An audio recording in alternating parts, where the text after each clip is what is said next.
Magaaladani waxay ahayd magaalo aad iyo aad u qurux badan taasoo jawiga cimiladeeda iyo dhammaan saxmaddeedu ay aad iyo aad u saxan yihiin. Meeshaanina waxaa ku yaallay geedaha cambaha noocyadooda kala duwan. Magaaladani waxa ay caan ku tahay quruxda iyo bilicda dhulkeeda, waayo guryaheeda waxay u dhisan yihiin aqal Soomaaliga. Meeshaas waxaa ka soo baxayay shanqaraha noocyadooda kala duwan.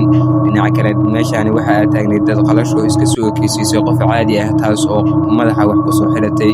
Waxa ayna dul taagnayd miraha ka baxaya xaafadaha gudahooda noocyadooda kala duwan oo weliba cambaha ugu badan yahay.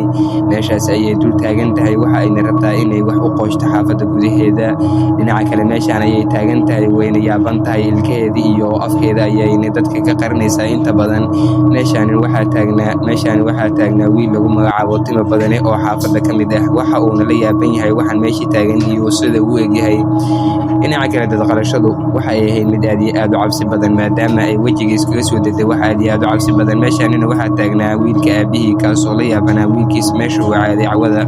Dhinaca kale, dad qalashadii meeshan ayay iska taagan tahay, iyaduna waxa ayna sugaysaa cid magaalada ka soo baxdo oo ay ku tagta ayay taagan tahay. Meeshaadina waxaa joogta iyadana gabadh uu dhalay duqa oo wiilka Timo Badanaha la dhalatay. Meeshaani ceelka dushiisa ayay wada taagan yihiin. Dad qalashaduna waxa ay ahayd mid aad iyo aad u cabsi badan, taasoo inta badan ilkaheeda ayaaba ahaa mid aad iyo aad u cabsi badan. Meeshaani ay dhanka taagan yihiin waxaa ku yaalla ceel aad iyo aad u cabsi badan oo lagu waraabiyo timirta noocyadeeda kala duwan. Meeshaanina waxaa ka baxdo cambaha iyo qaraha iyo xaafadda gudaheeda. Dhinaca kale, magaaladu waxay ahayd magaalo aad iyo aad u qurux badan. Meeshaani waxaa ku noolayd ayaga hooyadood, taasoo cambihii kasoo gurtay meesha. Dhinaca kale, magaalada iyo jawigeeda iyo saxmaddeeda ayaa ahaa mid aad iyo aad u qurux badan. Meeshaanina waxaa taagnaa wiilkii lagu magacaabayay Timo Badane. Waxa uuna yaaban yahay mar walibana aabihii ayaa meeshaan taagan, waxa uuna la yaaban yahay wiilkiisa meesha uu aaday iyo xilligan meesha uu ku maqan yahay. Dhinaca kale, magaalada quruxdeeda iyo bilicdeeda ayaa ahaa mid aad iyo aad u qurux badan. Aabihii iyo wiilkii ayaa wada kulmay. Waxa uuna ku yidhi, aabbo, maanta dhan waan soo wareegayay magaalada gudaheeda. Gabadhii ayaa ku tiri, waryaa hooy, aabbo maanta dhan ayuu ku raadinayay ee xaggeed ku maqnayd ayuu ku yidhi. Dhinaca kale, aabihii ayaa ku yidhi, waryaa baryahan waxaad bilowday gurwareegii inaad magaalada gudaheeda aad ku mashquulsho ayuu ku yidhi. Waryaa xaggeed ku maqnayd ayuu ku leeyahay, asagoo weliba aad iyo aad u canaananhayo.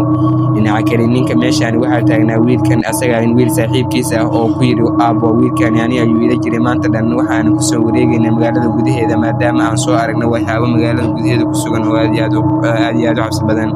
Dhinaca kale, meeshan waxaa ka soo baxay shanqarka noocyadiisa kala duwan, maadaama ay dad qalashadu meeshaas ka dhoweyd. Ayadu mar weliba waxa ay raadinaysaa jaanis ama fursad yar oo la siiyo oo qofku cunto ayay raadinaysaa mar weliba. Meeshaani wiilkii iyo aabihii ayaa wada taagan iyo wiilkii kale ee saaxiibkiisa ahaa. Waxa ayna ka fikirayaan meeshaan wax ka dhici doono muddo yar gudahood. Wiilkii saaxiibkiisa ahaa ayaa ku yidhi, waryaa xilligan xaggeed aadaysaa keligaa oo sii socotaa ayuu ku yidhi. Waxa uuna yidhi, waxaan aadayaa ceelka gudihiisa, maadaama uu ahaa wiilkan wiil aad iyo u maskax adag. Maadaama uu ahaa midda kale, wiilkan indhihiisu way isbedeleen, islaaminkiiba waxayna isku bedeleen mid aad iyo aad green u ah oo cagaaran ama jaallo u ah, maadaama uu cunay geedkii haddaas dad qalashadu ay dul taagnayd oo hooyadii ay soo goysay ee geedkan ay wada cuneen wiilkii iyo aabihiiba. Dhinaca kale, wiilkii saaxiibkiisa wuu yaaban yahay. Waxa uuna ku yidhi, niyow, geedkan qaraha ee xaafadiina ku yaallo inta badan markaad cuntaan saa u dhekaanaysaan, maxaa waaye ayuu ku yidhi. Warniyow, saan umaan ekaan jirin. Dhinaca kale, dad qalashadii meeshan ayay taagan tahay, wanjaanis gool ayay raadinaysaa mar weliba. Iyadu waxa ayna rabtaa inay qofka ku tagto un. Dhinaca kale, wiilkii iyo aabihii islaaminkiiba indhahoodu way isbedeleen, waxayna isku bedeleen mid aad iyo aad u cabsi badan maadaama ay cuneen geedkii. Dhinaca kale, meeshaan ayuu taagan yahay wiilkii, waxa uuna yaaban yahay. Waxa uuna soo aaday magaalada gudaheeda. Waxa uuna u imaaday nin kaasoo inta badan khuraafaadka lagu tiriyo oo inta badan aad iyo aad looga baqo, maadaama uu ahaa mid sixirowga iyo waxyaabahaas aad iyo aad ugu dheereeyo. Waxa uuna ku yidhi arrintii ayuu oga dhacay. Waxa uuna ku yidhi, wiil saaxiibkay ah iyo aabihii ayaa islaaminkiiba waxaa isbedelay indhahooda maadaama ay ahaayeen dad aad iyo aad u farxad badan. Farxaddii iyo reynreyntii badnayd kama arka ayuu ku yidhi. Maxaa dhacay ayuu yidhi. Niyahow, wixii dhacay bal la wadaag ayuu ku yidhi, maadaama aad tahay qof falfaltow ah oo waxyaabahan aad iyo aad ugu dheereeyo. Inakeen ayuu ku yidhi, odayahow, maadaama aad inta badan waxyaabahan aad iyo aad ugu dheereyso, waxaan ku geenayaa meeshii ayuu ku yidhi. Odaygiina meeshii ayuu taagan yahay. Mar welibana waxa uu raadinhayaa marmarsiiyo ama falfaltow inta badan waxa uu raadiyaa wax uu kaga baxsan karo qofkaas markaas u imaaday ee meeshaan ayuu wuxuu weydiinayaa su'aalo fara badan. Su'aaluhu weydiinaya waxaa ka mid ah warniyahow dadkan hore miyay wax u soo arkeen, maxaa ay marka hore maxaa ay sababtan ugu dhacday ayuu ku leeyahay. Dhinaca kale su'aalihiisi faraha badnaa ayuu weydiinayaa, waxa uuna ku leeyahay waxaan caadi waaye way dhacaan anytime ee iska dhaaf ayuu ku leeyahay. Meeshaanina waxaa ku yaala ceel aad iyo aad u halis badan, waana ceelka fidmadu ay ka bilaabatay, waana ceelka dadqalashadan ay ka soo baxday. meeshaan ayaa iyaduna iska taagan tahay mar weliba waxayna ku sugaysaa meeshaan cid weliba oo soo mari doonto. Wiilkii dhinaca kale waxa uu soo kaxeeyey ninkii falfaltowga ahaa waxa uuna u soo kaxeeyey bannaanka. meeshaasi ayay wada taagan yihiin labadooduba. waxa uuna ku leeyahay warniyahow maadaama aad falfaltow tahay wax noo raadi ayuu ku leeyahay. meeshaani ayay wada taagan yihiin. ninkii falfaltow ahaana mar welibana waxa uu raadinayaa jaanis ama fursad uu ninkan uga baxsan karo maadaama asaga maanta loo yeedhay uu asaga gacantiisa ku jiro.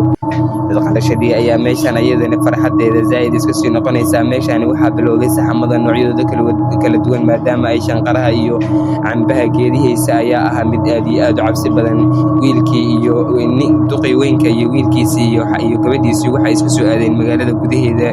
dhinaca kale magaalada gudaheeda markay soo aadeen wiilkii saaxiibkiis ayuu kula kulmay magaalada gudaheeda. meeshaas ayuuna wada hadal la galay.